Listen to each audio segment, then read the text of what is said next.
So tonight we've had French people, we've had Indians, we've had Scots, we've had Australians. What do all of you have in common? This country.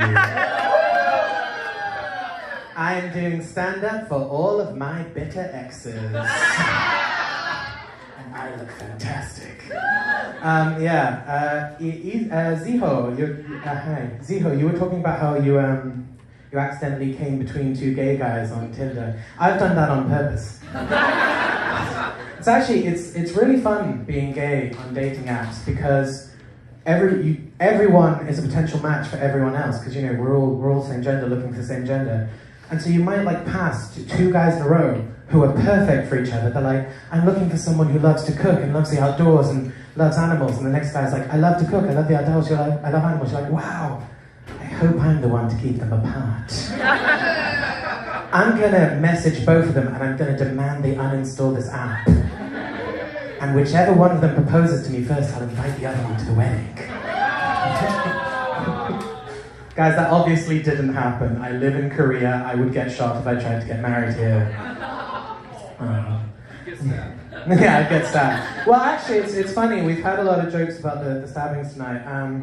That happened the day after I left Korea. The day after I left Korea, incel violence spiked. Who was keeping society together? This slut! You're welcome! Yeah. I was on Tinder recently, and I saw a guy who I have hooked up with before. He's Korean, and there was just one new addition to his profile since we last hooked up, which was no foreigners. I made a racist. My grandmother would be so proud. I recently learned a new Korean word, kojangi, which, in case you don't know, is a slur for foreigners in Korea.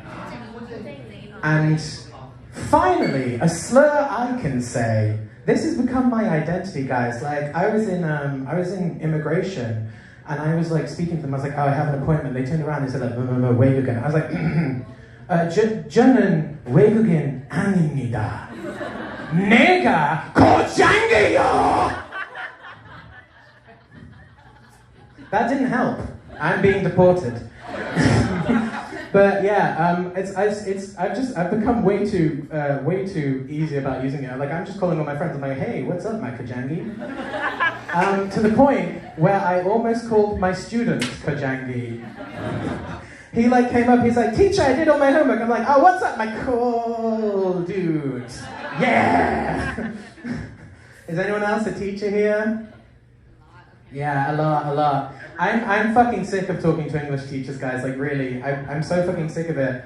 I got mugged the other day, and I was like, wow, is this what you do? That's so interesting. Tell me more. What's your day like? Because I just only know teachers, and it sucks. But yeah, it is difficult being a teacher. I teach really rich kids. I teach at a private school, and they're a different species to me.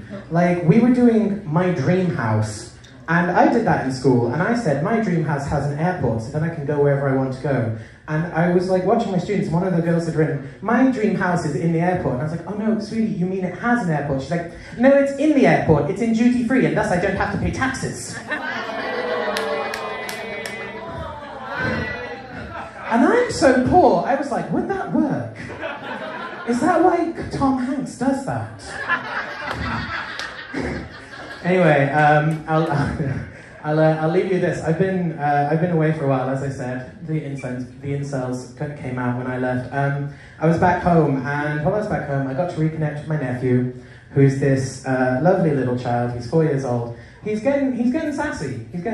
So he was playing with a toy I'd given him for Christmas, and I was like, wow. I bet whoever gave you that's pretty cool. He's like, no, Uncle Rory, it was you, remember? Then he turned around for a high five, and my mom high-fived him. But it got worse. Because he wants to engage in repartee, he wants to be witty, and he just doesn't have the language for it. We were at the zoo, and I was just decided to rib him. I was like, we were at the meerkats. I was like, hey Jake, that's you. You're a meerkat. And he turned around and he was like, well, you're a blah blah. I think he just called me a faggot. And I just went, well, fuck you, you little kajangi. Good night.